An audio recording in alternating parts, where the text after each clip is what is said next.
Hi friends, welcome to my channel. வாங்க சுவையான மத்தி மீன் ஃப்ரை எப்படி பண்ணலாம் ஈஸியாங்கிறத பார்க்கலாம். ஃபஸ்ட்டு மத்தி மீன் எடுத்து கழுவி வச்சுக்கணும். நெக்ஸ்ட்டு உப்பு, மஞ்சத்தூள், மிளகாய்த்தூள், இஞ்சி பூண்டு விழுது எல்லாம் போட்டு சேர்த்து நல்லா கையால் நல்லா மிக்ஸ் வீட்டில் பண்ணிக்கோங்க. அரைச்ச இஞ்சி பூண்டு விழுதாக இருந்தால் இன்னும் நல்லாயிருக்கும். நல்லா கையால் நல்லா மிக்ஸ் பண்ணி எடுத்துக்கோங்க. நெக்ஸ்ட்டு ஒரு 2 நிமிஷம் உப்பு காரம் பிடிக்கிற அளவுக்கு அப்போ இன்னும் நல்லா சுவையாக இருக்கும். ஏன்னா மீனில் வந்து உப்பு, காரம், புளிப்பு சுவை எல்லாம் இருந்தால் தான் அது சாப்பிட்றதுக்கு நல்லாயிருக்கும். அதனால் கொஞ்ச நேரம் வச்சா நல்லது.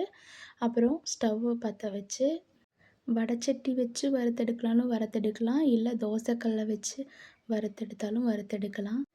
உங்களுக்கு வந்து மிளகா போடுறதுக்கு விருப்பம் இருந்தால் போட்டுக்கலாம். அது எந்த மிளகா இருந்தாலும் சரி. ஏன்னா அந்த மீன் வறுத்த எண்ணெயோடு அந்த மிளகாவையும் சேர்த்து சாப்பிடும்போது இன்னும் நல்லா சுவையாக இருக்கும். அதனால தான் மிளகா போட்டிருக்கேன். விருப்பம் இருந்தால் நீங்கள் மிளகா போட்டுக்கலாம். இல்லை எனக்கு பச்சை மிளகா ஃப்ளேவர் பிடிக்காது அப்படின்னா அந்த மிளகாவை அவாய்ட் பண்ணிக்கோங்க. நெருப்பை வந்து மீடியமாக வச்சுக்கோங்க.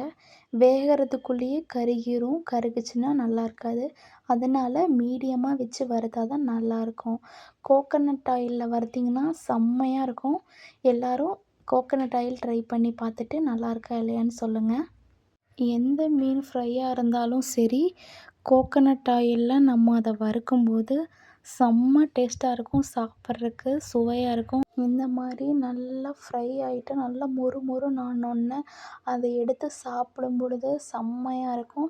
இந்த மாதிரி ரெசிபி உங்களுக்கு வேணும்னா லைக் பண்ணுங்கள், ஷேர் பண்ணுங்கள், கமெண்ட் பண்ணுங்கள், பெல் ஐக்கானை கிளிக் பண்ணி